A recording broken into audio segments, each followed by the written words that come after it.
कोई बताएं मुझे, स्क्रीन रिकॉर्डिंग और साउंड तीनों चीजें क्लियर हैं?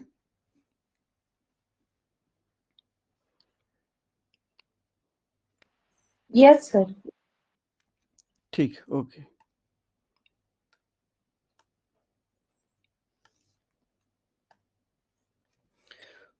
हमारे इस लेक्चर में आज हम पढ़ेंगे ओरिजिन ऑफ लाइफ के मॉडर्न हाइपोथेसिस का जो बायोजेनी थ्योरी चल रहा था, उसमें हमने 2 पॉइंट पढ़ लिया था। आज अभी तीसरे पॉइंट की बात करेंगे। तो देखिए तीसरे पॉइंट में क्या देखिए तो कि the oxygen revolution and present day earth, कि धीरे धीरे करके, जब पिछले क्लास में हमने पढ़ा कि किस प्रकार से एरोबिक फोटो ऑटोट्रॉप बने और धीरे धीरे इन्वायरमेंट में ऑक्सीजन बढ़ा। ठीक, देखिए लास्ट वाला क्लास देख लीजिए आप।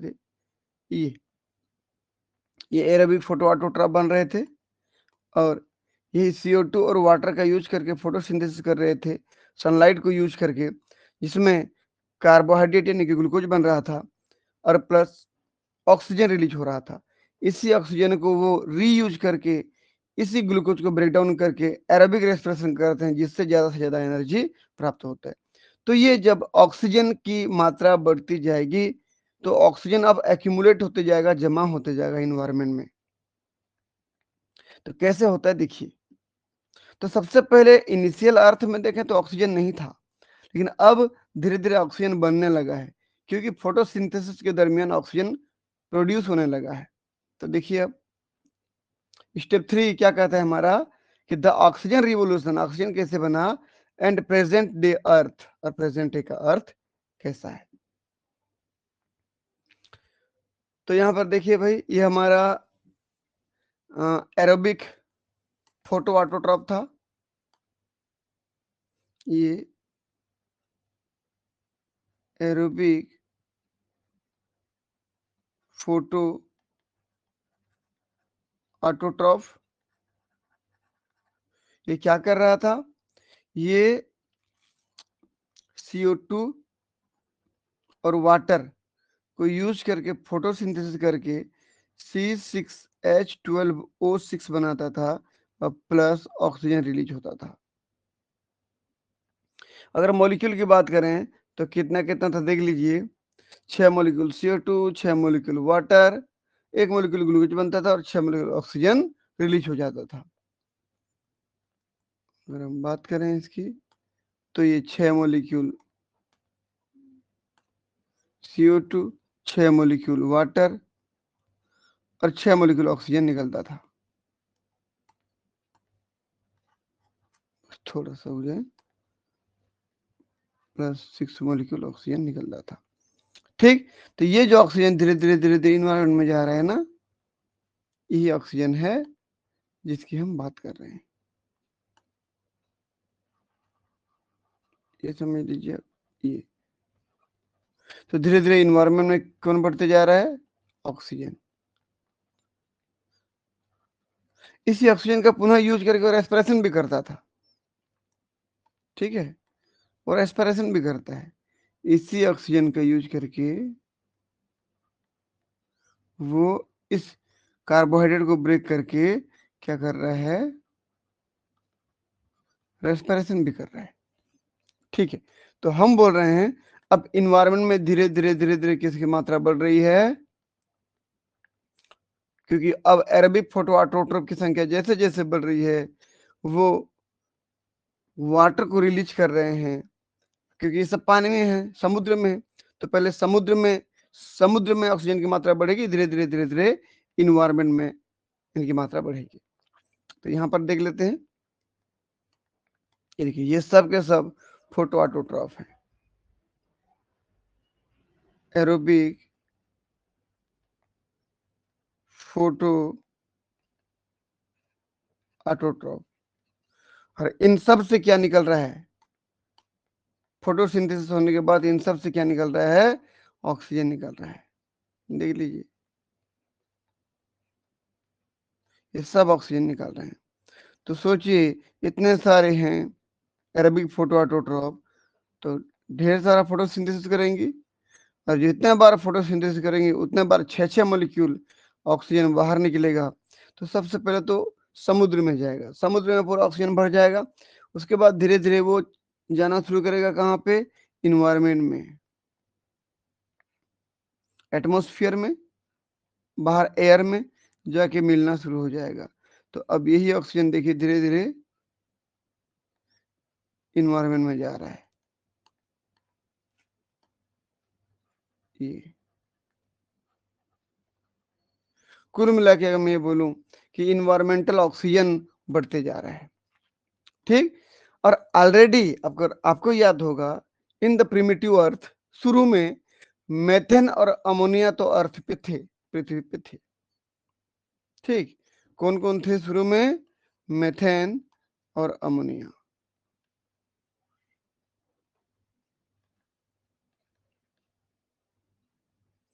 गैस के रूप में, मेथेन गैस और अमोनिया गैस के रूप में थे इन्वायरमेंट में। तो क्या हुआ, अब जो इधर से एरोबिक फोटो ऑटोट्रॉप की वजह से जो ऑक्सीजन बना, वो ऑक्सीजन गया और मेथेन और अमोनिया से रिएक्ट किया।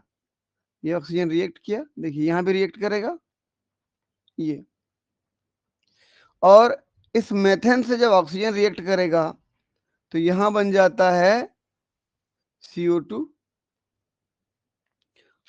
CO2 के अलावा और भी बनेगा, और यहां बन जाएगा नाइट्रोजन गैस। अब मॉलिक्यूल का अगर बैलेंस करना चाहो तो CO2 और 2 नाइट्रोजन, इसमें दो, देखो CO2 और plus 2 water, 2 nitrogen plus 12 water molecule, मतलब ये अगर बैलेंस करना चाहो तो अभी, ठीक। ये तो यही ऑक्सीजन था, यही ऑक्सीजन था जो अभी अमोनिया से रिएक्ट कर रहा है, और यही ऑक्सीजन है जो मेथेन से रिएक्ट कर रहा है, क्योंकि प्रिमिटिव अर्थ में मेथेन और अमोनिया थे। इन प्रिमिटिव अर्थ ऑक्सीजन नहीं था शुरू में, केवल क्या थे, मेथेन और अमोनिया थे, ऑक्सीजन नहीं था। तो ऑक्सीजन फ्री इन्वायरमेंट था, लेकिन जैसे धीरे धीरे ऑक्सीजन बना, वो ऑक्सीजन उनसे रिएक्ट होते गए, और धीरे धीरे मेथेन पूरा खत्म हो गया रिएक्ट होकर के, और उससे CO2 बन गया, CO2 वाटर बन गया, और अमोनिया जो था वो ऑक्सीजन से रिएक्ट कर करके अमोनिया खत्म हो गया और नाइट्रोजन गैस बन गया। तो आज अगर इन्वायरमेंट में आप देखोगे तो इन्वायरमेंट में क्या क्या होंगे, CO2 गैस होंगे, नाइट्रोजन गैस होंगे, अमोनिया गैस तो होगा ही।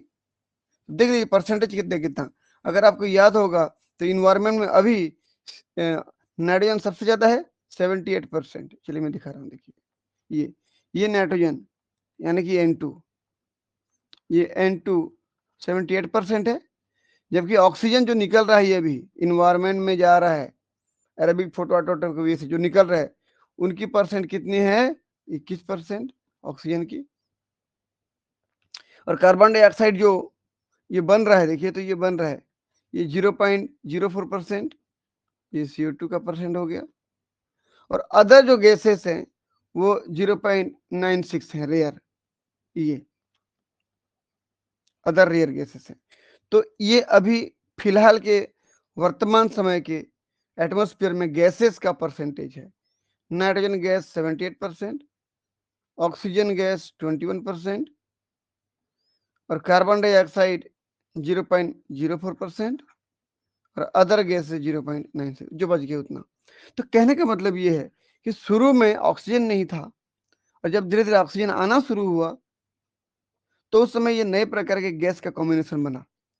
शुरू में जब ऑक्सीजन नहीं था तो उस समय अमोनिया गैस, अमोनिया, मेथेन और अमोनिया हुआ करते थे, लेकिन अब मेथेन और अमोनिया नहीं है। अब ना तो मेथेन है और ना ही अमोनिया है, ये नहीं है अभी, क्योंकि सब यूज हो करके CO2 और नाइट्रोजन बना दिए, नाइट्रोजन गैस बना दी। समझ में आया कहानी? हाँ या ना, जल्दी बताएं भाई। तो ये जो CO2 बना अभी, ये यस सर। CO2 पहले तो समुद्र में था, है ना, ये समुद्र में था, और बाद में वो धीरे धीरे एटमॉस्फेयर में आया। इधर समुद्र था, ऊपर में एटमॉस्फेयर था। ये ठीक, चलिए कमेंट पढ़ते हैं, देखिए। With the increase of photo autotroph, aerobic की बात कर रहा हूं मैं, aerobic photo autotroph, oxygen was liberated in the sea and then into atmosphere. अब ऑक्सीजन की मात्रा बढ़ता गया कहां पे, पहले समुद्र में, उसके बाद एटमॉस्फेयर पे। ठीक, this free oxygen then reacted with methane and ammonia, methane and ammonia gas से रिएक्ट किया, present in the primitive atmosphere, primitive atmosphere में केवल यही था, and transferred them into CO2 and nitrogen. देखिए, मेथेन जब ऑक्सीजन से रिएक्शन करेगा तो CO2 बनेगा, और अमोनिया जब रिएक्शन करेगा ऑक्सीजन से तो नाइट्रोजन गैस बनेगा। बन गया। आगे देखिए, अब दिस इवेंट अल्टीमेटली ट्रांसफॉर्म्ड, अब क्या बोल रहे हैं, ध्यान से देखिए भाई, ये हमारा था प्रिमिटिव अर्थ, प्रिमिटिव अर्थ बोलूं या एटमॉस्फेयर, और ये मॉडर्न, अभी की बात कर रहा हूं ना, मॉडर्न अर्थ, या मैं बात कर रहा हूं एटमॉस्फेयर। तो प्रिमिटिव अर्थ में ऑक्सीजन नहीं था, प्रिमिटिव अर्थ में ऑक्सीजन नहीं था, ऑक्सीजन एब्सेंट था। तो इसको मैं कह सकता हूं कि ऑक्सीजन फ्री इन्वायरमेंट था, ऑक्सीजन फ्री इन्वायरमेंट था, या मैं कह सकता हूं इसको ऑक्सीजन नहीं था। अगर ऑक्सीजन होता तो किसी भी मॉलिक्यूल का ऑक्सीडेशन कर देता, ब्रेक कर देता। ऑक्सीजन नहीं है तो ब्रेक नहीं करेगा, इसका मतलब चीजें बनेंगी तो रिड्यूसिंग इन्वायरमेंट रहेंगी शुरू में, रिड्यूसिंग में चीजें बनती हैं, ऑक्सीडेशन में चीजें टूटती हैं। ठीक है, रिड्यूसिंग इन्वायरमेंट, ये हो गया। ठीक, चलिए, तो अब क्या हुआ, तो उस समय गैसेस के कौन कौन से थे, उस समय मेथेन वगैरह थे, मेथेन गैस और अमोनिया गैस, ये थे। जबकि अब क्या हो गया, क्योंकि बीच में कौन बने भाई, बताएं मुझे, बीच में एरोबिक फोटो ऑटोट्रॉफ बैक्टीरिया बने,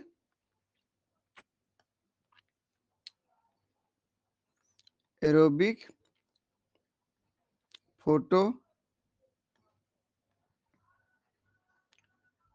ऑटोट्रॉफ बने होंगे। ये एरोबिक फोटो ऑटोट्रॉफ फोटोसिंथेसिस कर रहे थे, तो उसकी वजह से क्या बन रहा था, क्या निकल रहा था जी, ऑक्सीजन।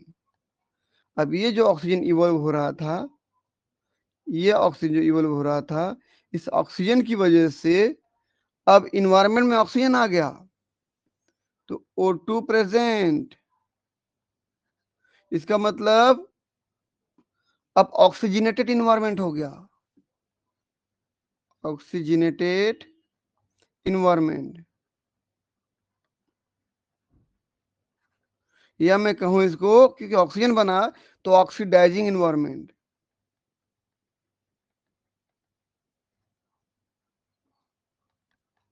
ठीक है, ये बन गया। तो अब जब ऑक्सीजन बना तो ऑक्सीजन रिएक्ट किया मेथेन से, मेथेन से रिएक्शन करके CO2 बना दिया, ऑक्सीजन रिएक्ट किया अमोनिया से, अमोनिया से रिएक्ट करके नाइट्रोजन गैस बना दिया, ऑक्सीजन तो खुद था ही, ठीक, और रेयर गैस भी बन गए, तो CO2 0.04% बन गया, नाइट्रोजन 78% बन गया, परसेंट बात करो तो ऑक्सीजन 21% बन गया लगभग, और रेयर गैसेज जो हैं बाकी रिमेनिंग परसेंट कितना था, 0.96, 0.96, ये, तो ये है प्रिमिटिव और मॉडर्न एटमॉस्फेयर में अंतर, प्रिमिटिव और मॉडर्न एटमॉस्फेयर में अंतर। ठीक, तो ये जो जमा होना शुरू हुआ ऑक्सीजन, देखो जितना ऑक्सीजन निकाल रहे थे उसमें से कुछ को वो यूज भी कर रहे थे, कुछ को यूज कर रहे थे किस लिए, रेस्पिरेशन के लिए, एरोबिक रेस्पिरेशन यूज कर रहे थे। लेकिन बाकी जो एक्यूमुलेट हो गया, ये एक्यूमुलेट हुआ ना, एक्यूमुलेशन। तो ये एक्यूमुलेशन कब हुआ? अब मैं इसको ऐसे कहता हूँ, देखिए मैं इधर से बना दे रहा हूँ इसको, बस थोड़ा सा रुक जाए।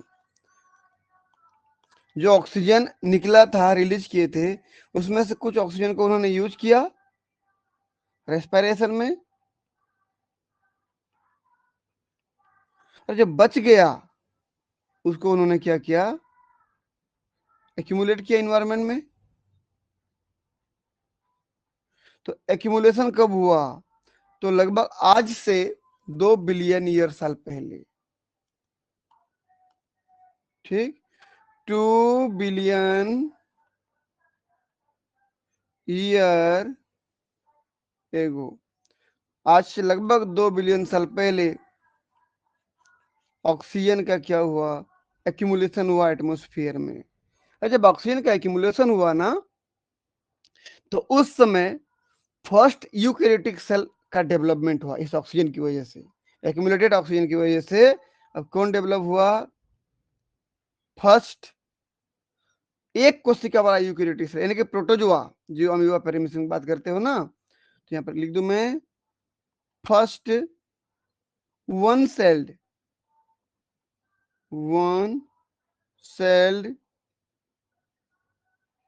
Eukaryotic cell. तो अगर मैं पूछूं, आपको ये पूछूं कि सबसे पहला सिंगल सेल यूकैरियोटिक सेल कब बना बोलने पर, आज से लगभग 2 बिलियन साल पहले, क्योंकि 2 बिलियन साल पहले ऑक्सीजन एक्यूमुलेट होना शुरू हुआ। पहले जितना बनाते थे उतना को यूज कर लेते थे ना, पहले जितना ऑक्सीजन बनता था उस ऑक्सीजन को यूज कर लेते थे रेस्पिरेशन में, तो बचता नहीं था। लेकिन अब जब धीरे धीरे रेस्पिरेशन ज्यादा करते गए, इनकी संख्या बढ़ती गई, ज्यादा ऑक्सीजन होते गया, अब जितना रेस्पिरेशन में यूज करने कर रहे हैं, बाकी एक्स्ट्रा को निकाल दिए, तो इन्वायरमेंट में जमा होते गया, एक्यूमुलेट होते गया। तो जब इन्वायरमेंट में एक्यूमुलेट होते गया, उसी एक्यूमुलेशन की वजह से अब जो आगे सेल में इवोल्यूशन हुआ, वो सेल बन गया फर्स्ट सिंगल सेल, यानी वन सेल्ड यूकैरियोटिक सेल, वो बनना शुरू हुआ। समझ में आया कहानी? देखिए, these events ultimately transformed the ancient reducing oxygen। ancient मतलब प्रिमिटिव ना, प्राचीन, एंशियंट रिड्यूसिंग या oxygen free atmosphere into the modern oxidising atmosphere with plenty of free oxygen. थोड़ी बहुत ऑक्सीजन की मात्रा बढ़ा करके धीरे धीरे धीरे धीरे आज देखोगे बहुत ज्यादा मात्रा में ऑक्सीजन हमारे पास, 21% ऑक्सीजन बढ़ गया है, जो पहले था ही नहीं, आज वो 21% हो गया है। मतलब काफी ज्यादा ऑक्सीजन बढ़ा हुआ है, मतलब इन्वायरमेंट उतना ही ऑक्सीडाइजिंग होते गया है। ऑक्सीडाइजिंग यानी कि ये तोड़ेगा मॉलिक्यूल को। किसको तोड़ता है? हम ऑक्सीजन लेते हैं ना रेस्पिरेशन के रूप में, और जो खाना खाते हैं ग्लूकोज, उस ग्लूकोज को ब्रेक करता है वो, ग्लूकोज को ब्रेक करके तोड़ करके उससे एनर्जी निकालता है, उसको तो अब ऑक्सीडेशन ऑफ फूड मटेरियल कहते हो। रेस्पिरेशन है, ऑक्सीडेशन प्रोसेस होता है, याद रखना। ठीक, जबकि फोटोसिंथेसिस एक रिड्यूसिंग प्रोसेस है। समझ में आया? चलिए आगे देखिए, जियोलॉजिक एविडेंस इंडिकेट दैट, जो जियोलॉजिक एविडेंस यानी कि जो हमारे पृथ्वी पर जो ऑक्सीजन का जमा हुआ, ये प्रूफ क्या कहता है कि free oxygen begin accumulating in the atmosphere about 2 billion year ago. Free oxygen कब से जमा होना स्टार्ट हुआ बोलने पर, लगभग लगभग 2 बिलियन ईयर साल पहले, क्योंकि उसके पहले जितना ऑक्सीजन बनता था उतना ऑक्सीजन को खुद वो यूज कर लेते थे। याद करिए, जो फर्स्ट एरोबिक फोटोआटोट्रा बना था 3.5 बिलियन ईयर एगो बना था, 3.5 बिलियन साल पहले बना था। साइनोबैक्टीरिया, वो भी तो ऑक्सीजन बनाते थे, तो जितना बनाते थे उतना यूज कर लेते थे, बचता ही नहीं था। लेकिन धीरे धीरे धीरे धीरे समय गुजरते गया, और लगभग जब 1.5 मिलियन साल 1.5 बिलियन साल गुजर गया होगा, उसके बाद वो इतनी ज्यादा मात्रा में ऑक्सीजन बनाए होंगे कि वो ऑक्सीजन अब यूज करने के बाद भी एक्स्ट्रा हो जाता था, तो उसको इन्वायरमेंट में एक्यूमुलेट करते गए। तो आज से 3.5 बिलियन साल पहले ऑक्सीजन प्रोड्यूस होना शुरू हुआ, लेकिन आज से लगभग 2 बिलियन साल पहले यानी कि अभी अभी उसको स्टोर करना शुरू किए, क्योंकि एक्स्ट्रा बच जाता था, उसी को स्टोर करते थे। ठीक, अगर क्वेश्चन पूछा कि पहले फर्स्ट एरोबिक ऑर्गेनिज्म कब बना, बोला 3.5 बिलियन ईयर एगो, और साइनोबैक्टीरिया की बात कर रहा हूं मैं। लेकिन जितना ऑक्सीजन बनाता था उतना यूज कर लेता था। अगर आपको डायग्राम में दिखाऊं, देखिए ये साइनोबैक्टीरिया, देखिए तो इधर देखिए, ये साइनोबैक्टीरिया वो जितना ऑक्सीजन बनाता था उतना को यूज कर लेता था। देखिए ये साइनोबैक्टीरिया था, फोटोसिंथेसिस किया, ऑक्सीजन बना, देखो इधर जितना ऑक्सीजन बनाया इन्वायरमेंट में तो गया ही नहीं था, वो उसको खुद ने यूज कर लिया इसको रेस्पिरेशन के लिए, एरोबिक रेस्पिरेशन के लिए। जब यूज कर लिया तो बचा ही नहीं। तो इसकी उत्पत्ति कब हुई एरोबिक फोटोऑटोट्रॉप की? तो 3.5 बिलियन ईयर अगो। लेकिन जब धीरे धीरे ये रेस्पिरेशन धीरे धीरे जब ये फोटोसिंथेसिस ज्यादा करते गए तो ज्यादा ऑक्सीजन बनते गया, तो एक्स्ट्रा वाला इन्वायरमेंट में जमा होते गया। और वो कंडीशन कब हुई? आज से 2 बिलियन ईयर साल पहले एक्स्ट्रा ऑक्सीजन जमा होता गया। चलिए, और उस वजह से क्या बन गया? First eukaryotic single cell. The rising level of atmospheric oxygen led to the appearance of first one celled eukaryotic organism. इस ऑक्सीजन की वजह से फर्स्ट यूकैरियोटिक ऑर्गेनिज्म हमारे पृथ्वी पर बन गया, वो भी सिंगल सेल वाला। ठीक है, आगे बढ़ रहा हूं। देखिए भाई, मैं क्या बोल रहा हूं कि the modern atmosphere does not contain methane and ammonia. क्या अभी मेथेन और अमोनिया है? नहीं है। क्यों नहीं है? क्योंकि ये सब जो पहले हुआ करते थे, मेथेन और अमोनिया, ये जो पहले हुआ करते थे, इन लोगों ने किससे रिएक्शन किया? ऑक्सीजन से रिएक्शन किया। और मेथेन जब ऑक्सीजन से रिएक्शन किया तो इससे CO2 बन गया, नाइट्रोजन से किया तो N2 गैस बन गया, खुद ऑक्सीजन तो था ही, और बाकी रेयर गैस बन गए। अभी बोला था मैं, nitrogen 78%, CO2 0.04%, oxygen 21%, rare gases जो बन गए बचे हुए थे, रेयर गैसेस 0.96%, ये बचे हुए थे। तो शुरू में अमोनिया था, ये एंशिएंट था, एंशिएंट एटमॉस्फेयर में। ठीक, एंशिएंट एटमॉस्फेयर, इधर का मॉडर्न एटमॉस्फेयर। ठीक, तो देख लीजिए,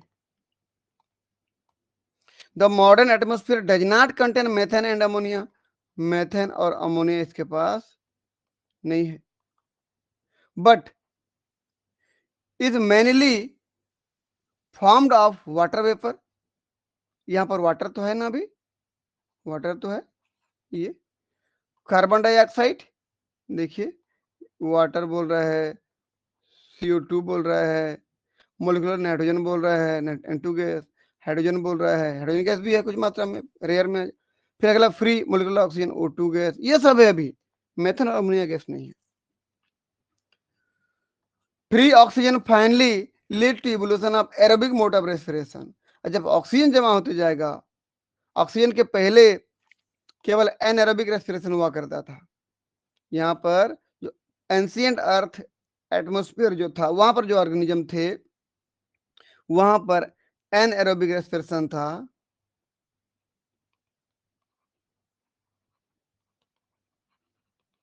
जबकि ऑक्सीजन बनने के बाद एरोबिक रेस्पिरेशन होना शुरू हुआ, एरोबिक रेस्पिरेशन होना शुरू हुआ। और एक चीज बता दूं, एनारोबिक रेस्पिरेशन में एक ग्लूकोज मॉलिक्यूल के कंप्लीट ब्रेकडाउन में केवल 2 ATP बनते हैं, जबकि एरोबिक रेस्पिरेशन में एक ग्लूकोज मॉलिक्यूल के कंप्लीट ब्रेकडाउन में 30 से लेकर के 32 ATP बनते हैं एक ग्लूकोज में। तो कितना ज्यादा बन रहे हैं देखिए, तो एनर्जी कितना ज्यादा प्राप्त हुआ। पहले एनारोबिक रेस्पिरेशन होता था, अब एरोबिक रेस्पिरेशन हो रहा है। देख लीजिए, free oxygen lead to the evolution of aerobic mode of respiration which yielded more energy and oxidation of food stuffs. Food stuffs में खासकर मैं बात कर रहा हूं यहाँ पर C6H12O6 की, compare to an anaerobic respiration of या फर्मेंटेशन। एनारोबिक रेस्पिरेशन या फर्मेंटेशन बोलो, आगे बताऊंगा मैं अभी। उसमें ये बहुत सबसे पहले होता था, अभी भी होता है कुछ में, जो ऑक्सीजन यूज नहीं करता उनमें कम एनर्जी बनते हैं, और जो ऑक्सीजन लेकर के रेस्पिरेशन करता है एरोबिक रेस्पिरेशन, उसमें ज्यादा एनर्जी बनते हैं, मोर एनर्जी बोला। देखिए चलिए अब जरा सा हम उसको देख लेते हैं। मान लीजिए हमारा कोई एक सेल है, कोई सेल है, इसमें ग्लूकोज था C6H12O6। ग्लूकोज में सबसे पहले तो प्रोसेस होता है ग्लाइकोलिसिस। ये 1 मॉलिक्यूल ऑफ ग्लूकोज है, 2 मॉलिक्यूल पायरुविक एसिड बनाता है। और एक चीज याद रखना हमेशा कि ये जो ग्लाइकोलिसिस की प्रोसेस हुई ना, ये साइटोसोल में हुई। किसमें हुई? इन साइटोसोल। जबकि ये क्या है? माइटोकॉन्ड्रिया। माइटोकॉन्ड्रिया है, माइटोकॉन्ड्रिया का बाहर का मेम्ब्रेन देख लीजिए, आउटर माइटोकॉन्ड्रियल मेम्ब्रेन।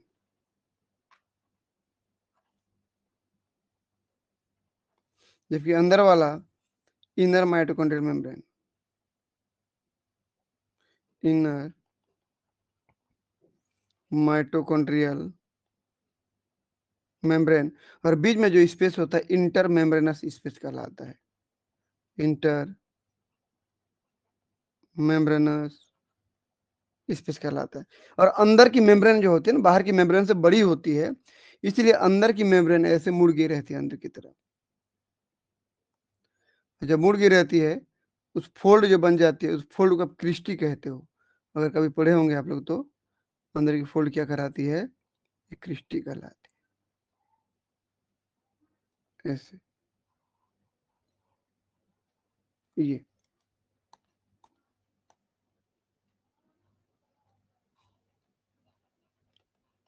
इसलिए चूंकि अंदर की मेम्ब्रेन बड़ी होती है, इसलिए मुड़ जाती है। तो अंदर जो माइटोकॉन्ड्रिया का मैट्रिक्स कहलाता है, मैट्रिक्स में सारे एंजाइम पाए जाते हैं। ठीक। अब बात है कि ये पायरुविक एसिड जो बना अभी ग्लाइकोलिसिस की वजह से, वो यदि ऑक्सीजन प्रेजेंट है ना, यदि ये ऑर्गेनिज्म, ये सेल ऑक्सीजन का यूज करता है, तो पायरुविक एसिड चला जाएगा माइटोकॉन्ड्रिया की मैट्रिक्स में, ऑक्सीजन प्रेजेंट है तो। और ऑक्सीजन यदि एब्सेंट है, तो ऑक्सीजन यदि नहीं है, तो वो इसी इन्वायरमेंट में ही रह जाता है, साइटोसेल में ही रह जाता है। तो यदि ऑक्सीजन प्रेजेंट है तो एरोबिक रेस्पिरेशन होगा, ऑक्सीजन नहीं है तो वो एनारोबिक रेस्पिरेशन को कंप्लीट करेगा। और याद रखना, ग्लाइकोलिसिस जहाँ पे हुआ वहां पर कोई ऑक्सीजन यूज नहीं होता है, इसलिए ग्लाइकोलिसिस एक प्रकार का क्या है? एनएरोबिक प्रोसेस है, एनएरोबिक प्रोसेस है।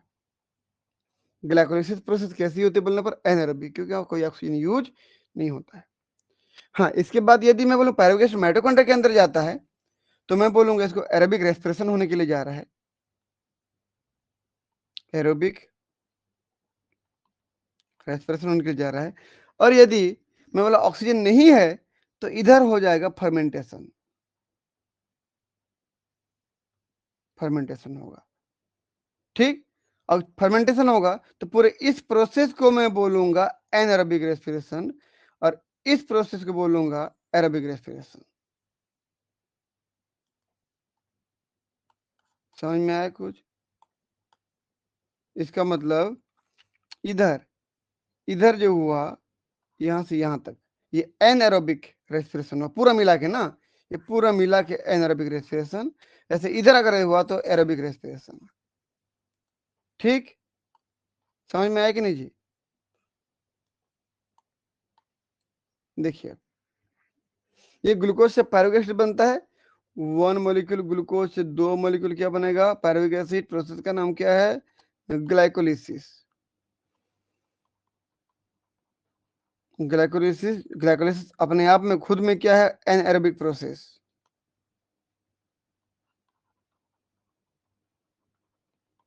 एनएरोबिक प्रोसेस है। ये जो 2 मॉलिक्यूल पायरुवेट एसिड बना, अभी मैं जो बोल रहा था आपको, यदि ऑक्सीजन है, इन प्रेजेंस ऑफ ऑक्सीजन, यदि ऑक्सीजन है, यहाँ लिख दे रहा हूं मैं, इन प्रेजेंस ऑफ ऑक्सीजन, ये एंट्री करता है कहां पे, माइटोकॉन्ड्रिया के अंदर, और माइटोकॉन्ड्रिया के अंदर जा करके ये पायरुविक एसिड आगे के रिएक्शन में भाग लेता है, उसको बोलते हैं लिंक्ड रिएक्शन, लिंक्ड रिएक्शन। अब अंदर क्या हो रहा है मैं नहीं बता रहा हूं, उसको जानना है ना आपको, तो आप सीधा जाइए हमारे प्लांट फिजियोलॉजी के रेस्पिरेशन वाले टॉपिक में। लिंक रिएक्शन के बाद ये चला जाता है सीधा क्रेब्स साइकिल में। क्रेब्स साइकिल के बाद उसके बाद जितना भी NADH और FADH2 बनते हैं वो सब चले जाते हैं ऑक्सीडेटिव फास्फोरिलेशन में, ठीक। और फाइनली जा करके अंत में मैं टोटल कैलकुलेशन करूं तो यहां पर CO2 भी बनता है, यहां पर वाटर भी बनता है, और यहाँ पर ATP बनता है। ATP कितना बनता है, 30 से लेकर के 32 ATP बनता है। ये 30 लेकर 32 ATP मैं क्यों बोल रहा हूँ, तो क्यों बोल रहा हूँ, देखिए ग्लाइकोलिसिस में चूंकि जब प्रोसेस चल रहा होता है, इसी बीच में 2 NAD यूज होते हैं और 2 NADH बनाते हैं, NADH, 2 मोलिक्यूल NADH बनता है। ये NADH अब डिपेंड करता है कौन से सटल सिस्टम से ये अंदर जा रहा है, कौन से सटल सिस्टम से अंदर जा रहा है, क्योंकि NADH डायरेक्ट माइटोकॉन्ड्रिया में एंट्री नहीं कर सकता। जब डायरेक्ट माइटोकॉन्ड्रिया में एंट्री नहीं कर सकता तो वो किसी न किसी रास्ते से जाएगा। इसके पास 2 रास्ते होते हैं, 2 प्रकार की सटल सिस्टम पाई जाती है, एक को बोलते हैं मैलेट एस्पार्टेट सटल सिस्टम और दूसरे को बोलते हैं ग्लिसरॉल फॉस्फेट सटल सिस्टम, याद रखना। चलिए मैं इसको यहाँ पर कर रहा हूँ, इस कलर से कर दे रहे हैं। तो अगर मैं बोलूँ इसको कि ये देखिए यहाँ पर एक सटल सिस्टम मान लीजिए इनर माइटोकॉन्ड्रियल मेम्ब्रेन में, ये है मैलेट एस्पार्टेट शटल सिस्टम।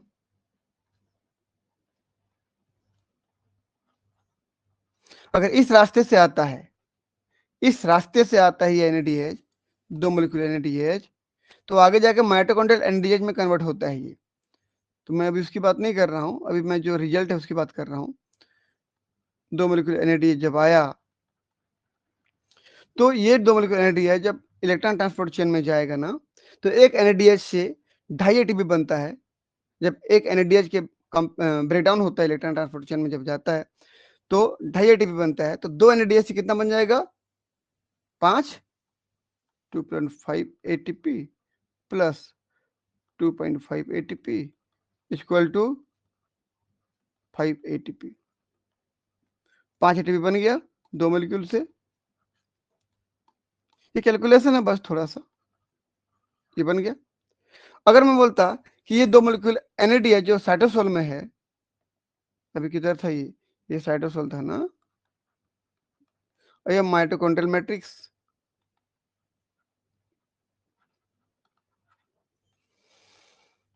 ये मैट्रिक्स था। चलिए तो ये 2 मोलिक्यूल NADH यदि मैं बोला दूसरे सटल सिस्टम से आता, ये इसका नाम मान लीजिए ग्लिसरॉल फॉस्फेट सटल सिस्टम है,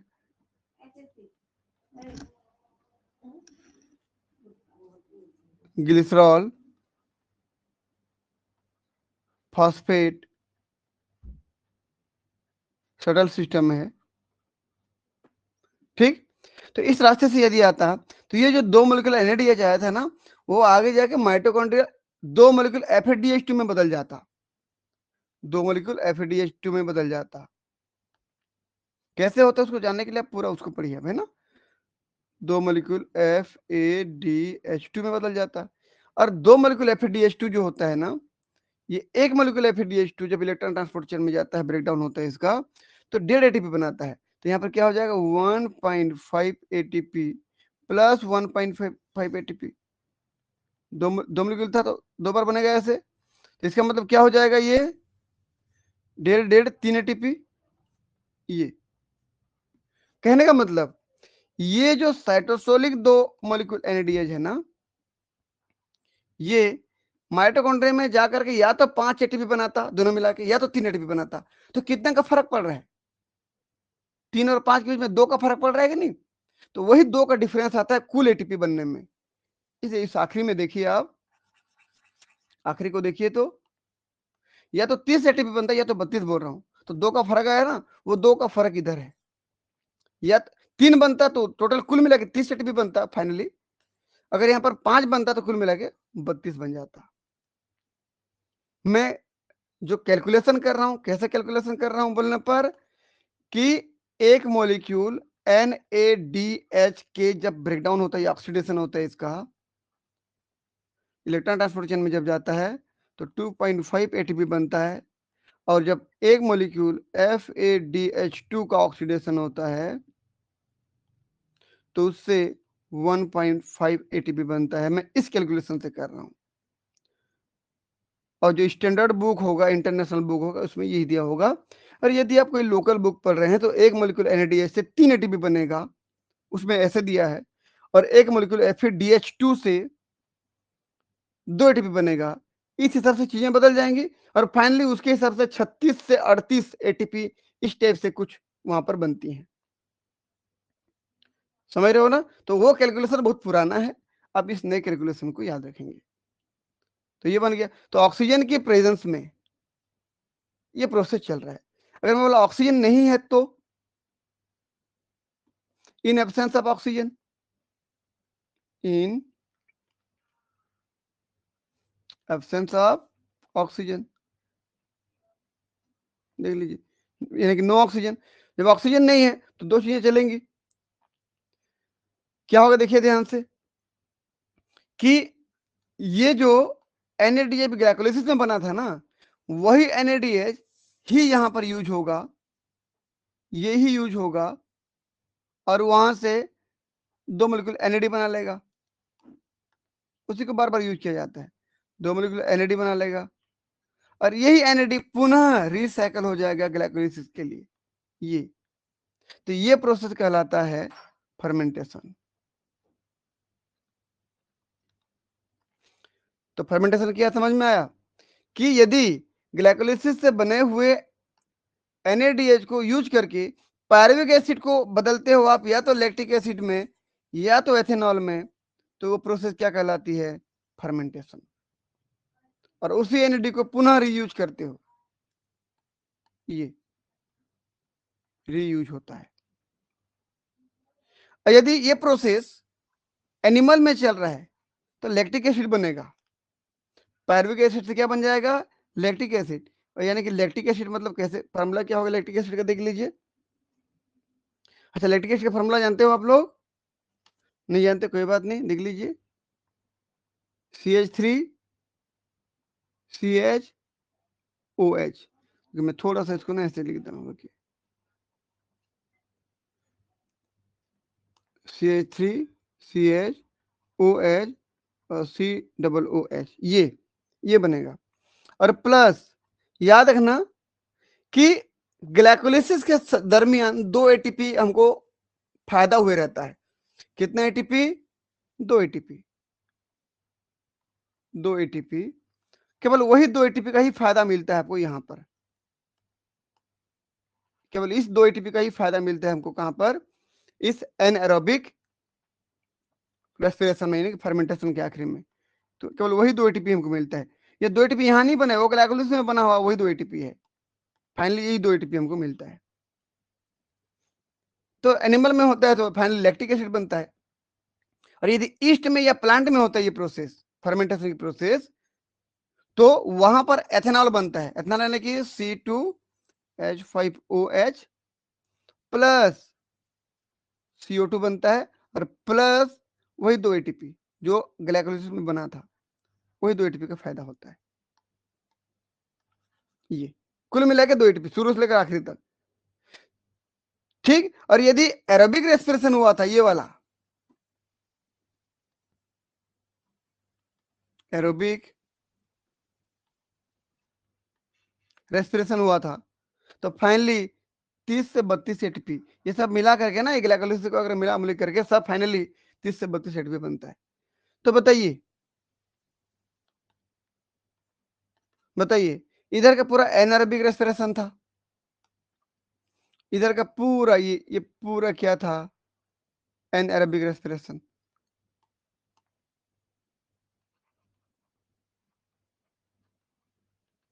एनारोबिक रेस्पिरेशन, पूरे एनारोबिक रेस्पिरेशन के दरमियान केवल 2 ही तो एटीपी बन रहा है। एनिमल में हो रहा है तो प्रोडक्ट के रूप में लैक्टिक एसिड बन रहा है और 2 एटीपी बन रहा है। अगर ईस्ट या प्लांट में हो रहा है तो प्रोडक्ट के रूप में एथेनॉल बन रहा है और CO2 बन रहा है, और केवल 2 एटीपी बन रहा है। ये CO2 बन रहा है और 2 एटीपी बन रहा है। जबकि यदि एरोबिक रेस्पिरेशन हो रहा है, उसमें एरोबिक रेस्पिरेशन हो रहा है, मैं इसको अच्छे से लिख दे रहा हूँ, एरोबिक में एक हो, ये थोड़ा सा रुकिए,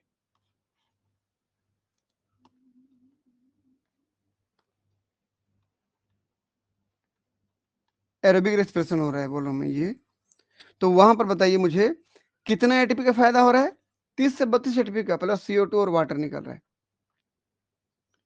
तो इसका मतलब सीधा सीधा ये हुआ कि यदि एरोबिक रेस्पिरेशन में प्रोसेस होती है, एक ग्लूकोज मॉलिक्यूल को कंप्लीट ब्रेकडाउन किया जाता है, तो ज्यादा से ज्यादा एनर्जी मिलता है हमको। ठीक है। और एरोबिक रेस्पिरेशन मतलब ये पूरा यहां तक, इसको अलग कलर से कर दूं, चलिए, ये पूरा यहाँ आखिरी तक ये एरोबिक रेस्पिरेशन हुआ। ठीक, समझ में आया। अब कंपेयर करें तो देखिए, एनएरोबिक रेस्पिरेशन और एरोबिक रेस्पिरेशन। एनएरोबिक में रिएक्टेंट ग्लूकोज है, देख लीजिए, मैं पहले एक बार इसको सेव कर रहा हूं, रुकिए।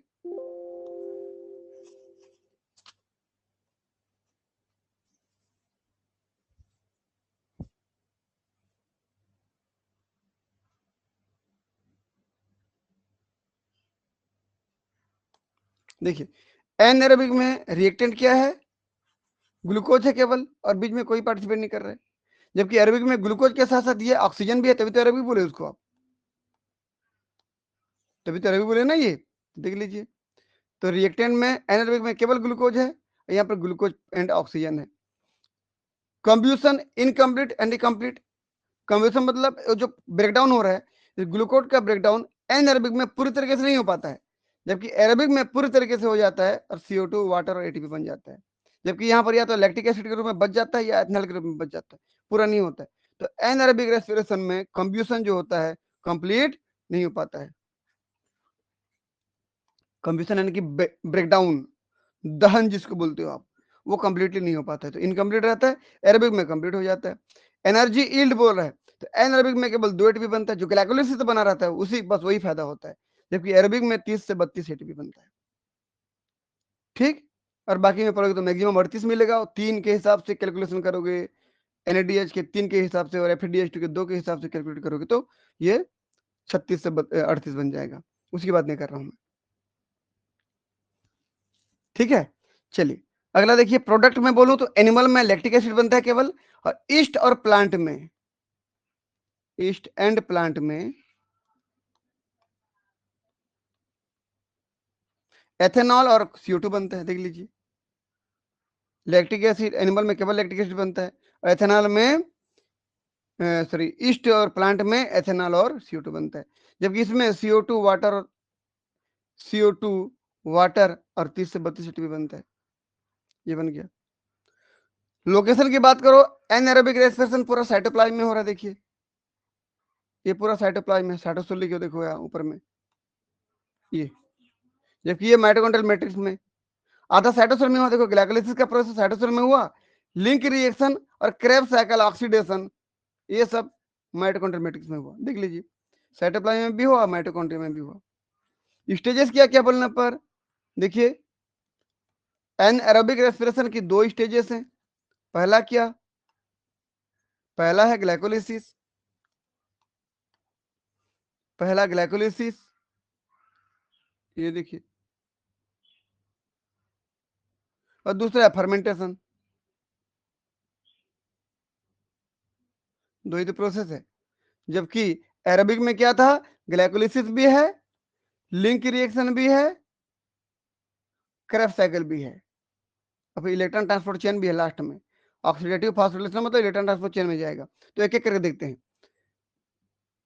एनारोबिक में ग्लाइकोलिसिस और फर्मेंटेशन, एनारोबिक में ग्लाइकोलिसिस फर्मेंटेशन, जबकि यहां पर glycolysis, link reaction, Krebs cycle, oxidative phosphorylation मतलब इलेक्ट्रॉन ट्रांसपोर्ट चेन।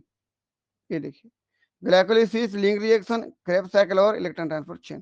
तो इस प्रकार से एनारोबिक और एरोबिक में हमने अंतर भी देख लिया। इसका मतलब सीधा सीधा ये हुआ कि हमारे जो शुरू का जो एंशिएंट अर्थ था, जहां पर एनारोबिक रेस्पिरेशन होता था, वहां पर कम एनर्जी बनता था। एक कॉम्प्लेक्स ऑर्गेनिक कंपाउंड के कंप्लीट ब्रेकडाउन में कम एनर्जी बनता था, आखिर में जब जाता था वहां तक, और एरोबिक रेस्पिरेशन में ज्यादा एनर्जी बनता था। ठीक, अब आप ये देखिए पिछले क्लास का जो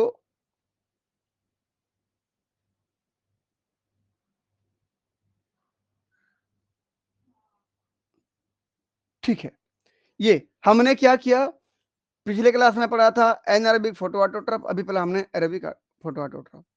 हमने ये दोनों क्लास कंप्लीट, कुल मिला के तीनों क्लास को हमने कंप्लीट कर लिया। ठीक, अब हमने क्या पढ़ लिया, पूरा बायोजेनिक का प्रोसेस हमने कंप्लीट कर लिया। तो बायोजेनिक से रिलेटेड इस 3 लेक्चर में, 3-4 लेक्चर में जो भी क्वेश्चन दिया गया है, जो भी पढ़ाया गया है, उसका क्वेश्चन दिया गया है। यहाँ पर देखिए, इस क्वेश्चन को स्क्रीनशॉट करिए और अपना उत्तर लिख के रखिए, और जो यूट्यूब में देख रहे हैं कमेंट बॉक्स पे अपना उत्तर दीजिए। ठीक है, इसको स्क्रीनशॉट कर लीजिए, और इसका डिस्कस यानी कि इसका उत्तर आने वाले अगले क्लास में बताया जाएगा। तो क्लास के अंत तक बने रहने के लिए सभी बच्चों को बहुत बहुत धन्यवाद। आपका दिन शुभ हो। मिलते हैं नेक्स्ट क्लास में।